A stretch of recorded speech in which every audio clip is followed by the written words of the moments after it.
And let's have a look at the handle.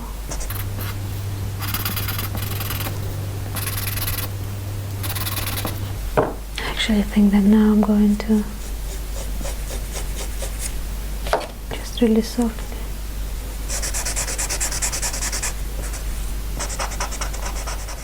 So now it's time to start addressing the highlights, and if we look very carefully, we'll be able to see that they are quite soft in some areas, but also really strong in others. Also, I don't want to cover everything with white because we already have that mid tone, so that mid shadow. I also want to avoid mixing black and white together because then it becomes gray and it becomes very heavy. I still want to keep that really nice light sort of a feel to the drawing. And I'm going to really softly, see, I'm barely touching the paper here.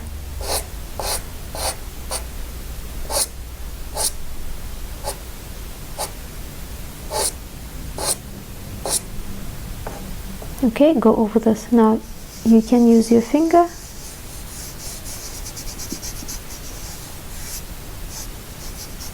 or you can use a smudge stick. You can also use a brush as well. It's another thing that you can use with charcoals. And then it's a little bit stronger on that side there. So that's what I'm going to do as well.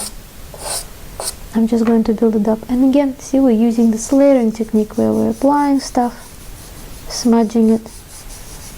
Is that enough? Is that not enough? And then moving on to another area. And remember, just because we're leaving this, it doesn't mean that it's finished. We just want to see what it looks like when the other parts are more finished.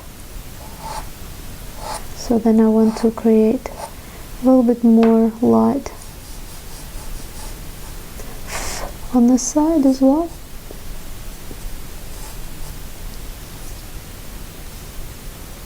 And the handle. I'm going to use my pinky because it's the smallest finger. Now a little bit more light over this side.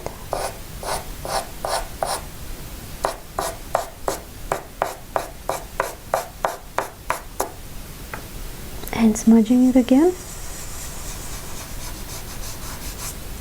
But you see how I'm being quite careful to not smudge the black and the white together.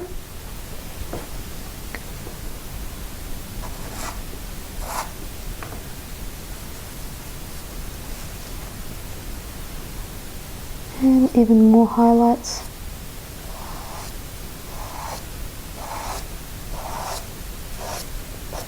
On the side there. You know, something just there. And just a tiny bit there. Okay. Oh, it's mixed a bit with black. It's okay. And I also want to go over this area as well. Because if we look at it, this part, if you don't take into account the strong white highlight there and a bit on the rim, this is probably the lightest part along with the handle there.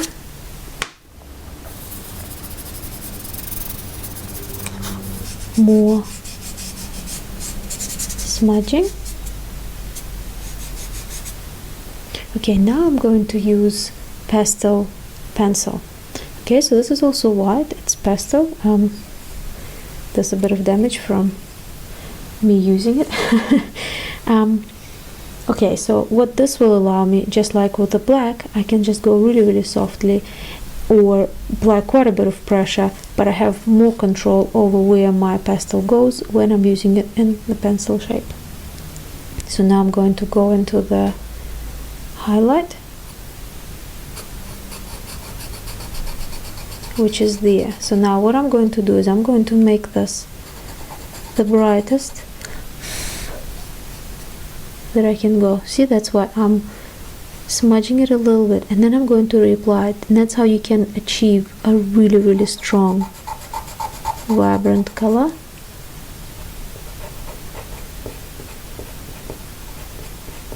And as you notice, the more of the highlights and those little tricky little bits that you apply, the more your drawing comes to life, even though it's a still life. I mean, there's no life in there to begin with. So a couple of more highlights there.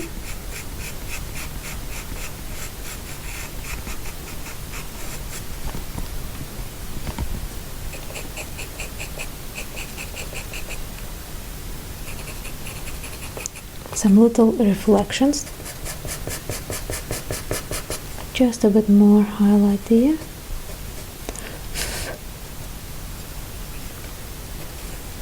And it's quite a strong contrast here between the light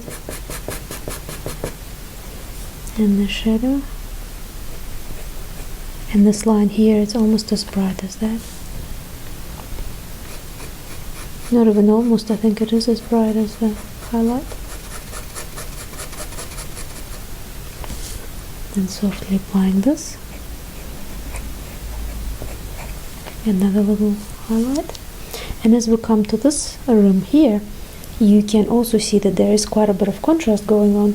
So this would be perfect for this, because you've got so much more control and you can do really thin little lines.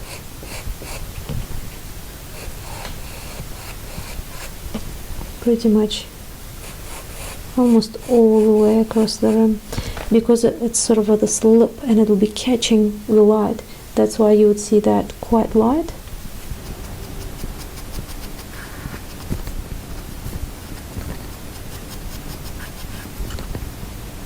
Okay, and remember, we want to watch out not to make them really thin and narrow ellipses.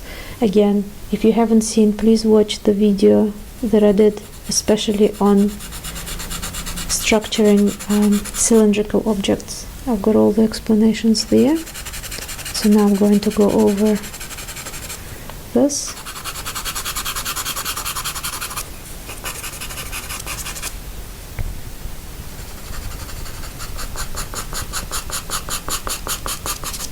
Actually, I will go with this here because it's a larger area, and this stuff is a little bit easier to smudge as well.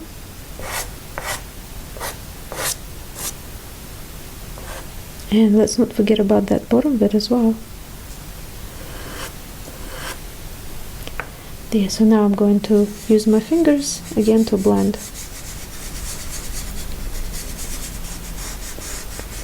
If you don't like using your fingers for blending, or your fingers, your hands tend to get really sweaty or something like that, then please do use smudge sticks and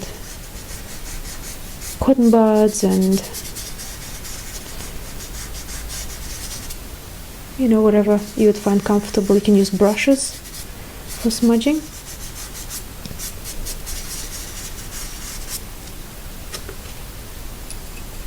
So now, oops, I'll go for this again. I'm going to apply some more light on this side.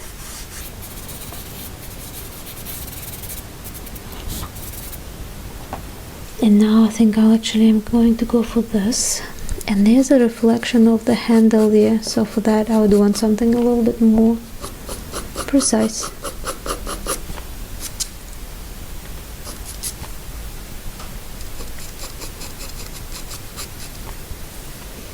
And I also want to apply this really strong bright highlight, which is the light that's falling from the side, that's being caught by this side of the cup here. So in here, it's somewhere over here.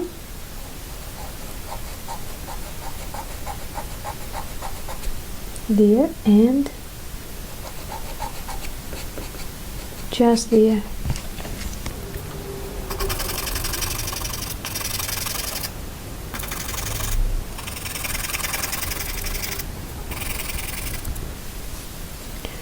Now I'm also going to just add a bit more light with this and then smudge it.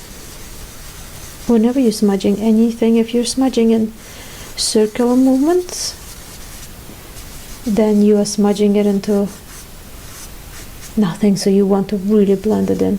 If you want to keep the direction going, then make sure you smudge it in one direction.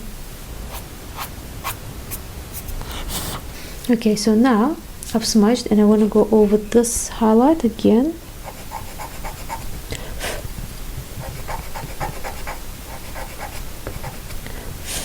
This is probably the lightest. I don't think I can go any lighter.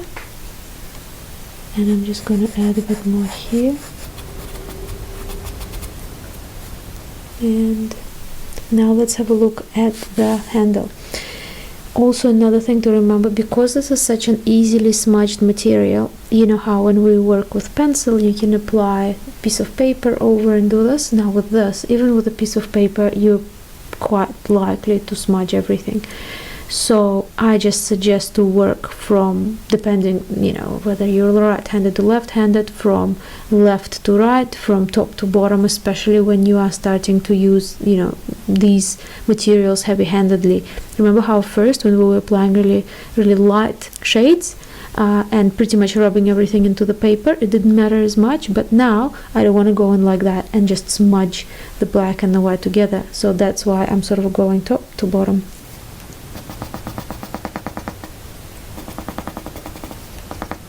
And remember, you don't need to apply white if the color of the paper describes the shade of your drawing. So if that works, just leave that as it is. Only apply white if it's lighter than that.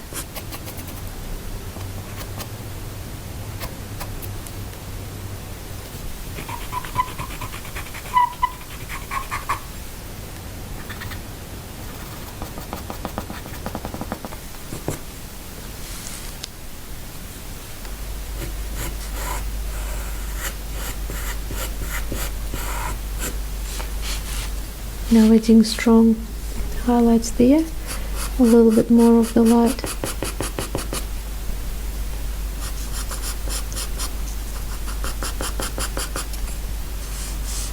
So this is also partly a reflection of the cup on the saucer.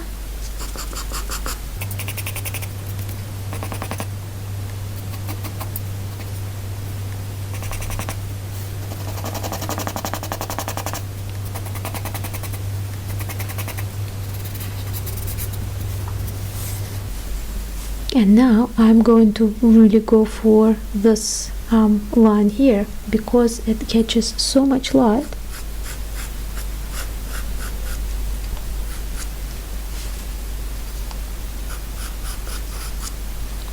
We need to make sure that we make it quite light as well.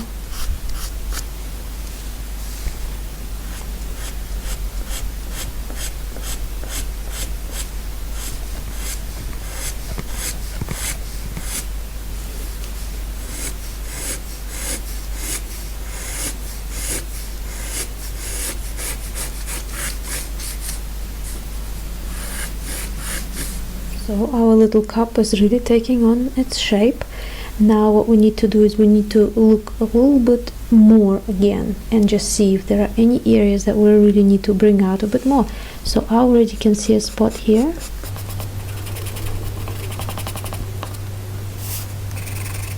And I think this is that part where the sauce is reflected in the cup. You know how we had the area where the cup is reflecting in the saucer, or at least the light that's bouncing back. Now we've got the part where the saucer is creating a little bit of a highlight. Another part is here. There's a really strong highlight on this side there. So along with that highlight, that, you know, that light that's hitting this spot, it's hitting this spot, and it's hitting somewhere here as well, there. So I'm going to go as strong as I can.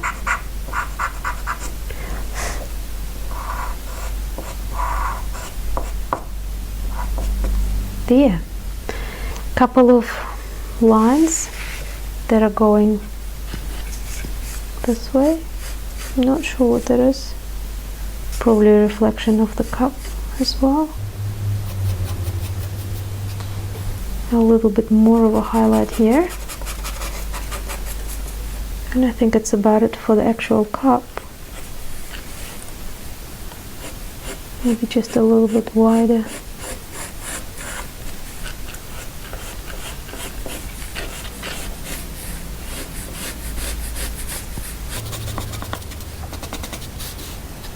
Also looking at this part, this I think needs to be just a little bit brighter. That's a bit too bright.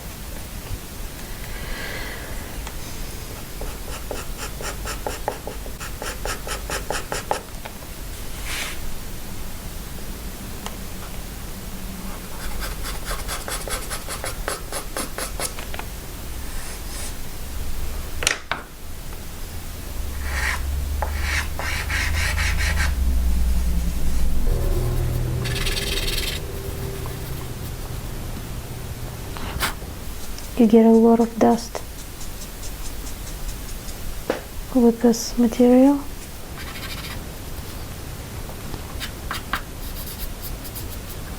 Okay, so I think the actual cup is done. When I was planning to do this tutorial, maybe even just a little bit here with the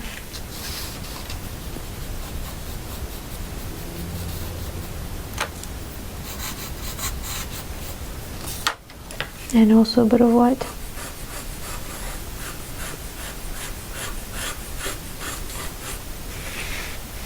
Okay, so now it's done. When I was planning to do this tutorial, I sort of didn't think whether I'd want to do just the object or do I want to do the background.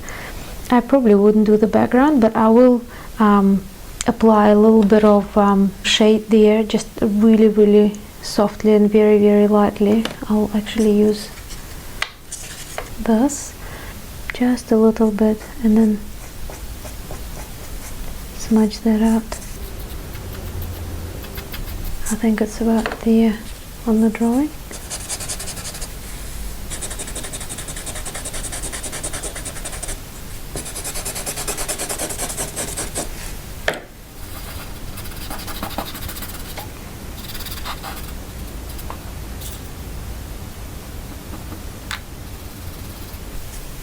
See how tiny little bit of that charcoal,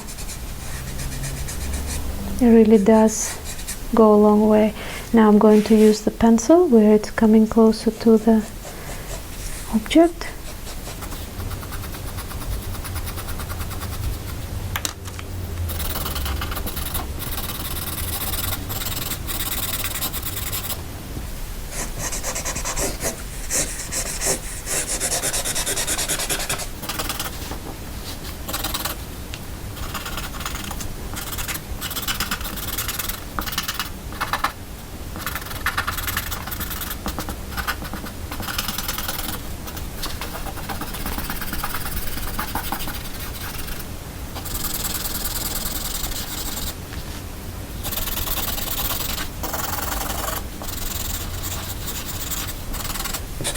So judging by the photo, this is the shadow from the saucer, and I guess this is the shadow that is the cup shadow, casting cup shadow.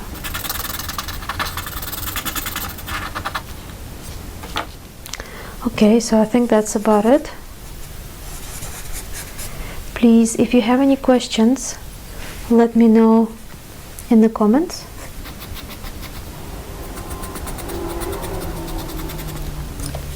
But yeah, if you've tried using pencils, you know, for the draw along tutorials,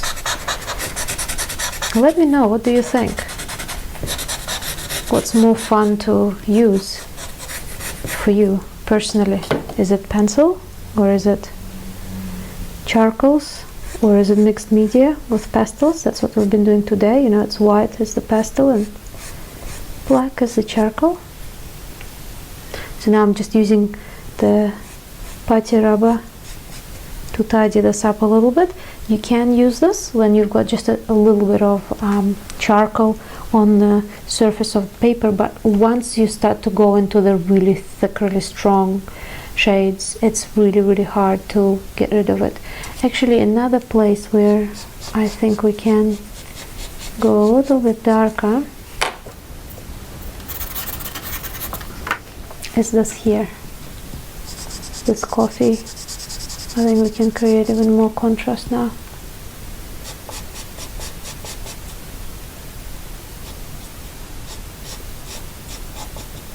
But at this stage you want to be very careful to not smudge the black onto the white.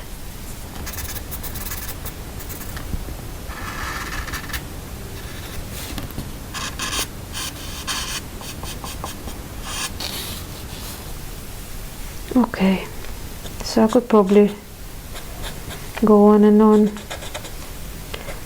keep adding and working over things, but I'd say this is it. That's probably most of the information that you would need to actually, to make it look like a drawing of a cup. Okay, what else would you like me to show you how to draw, guys? Please let me know. What are the other, at the moment we're working on still life objects. We will get into landscapes and things like that later on. I just wanted to go over quite a few basics and introduce different materials before we do that. But if there was an object that you wanted me to draw and do a step-by-step follow along tutorial, do let me know.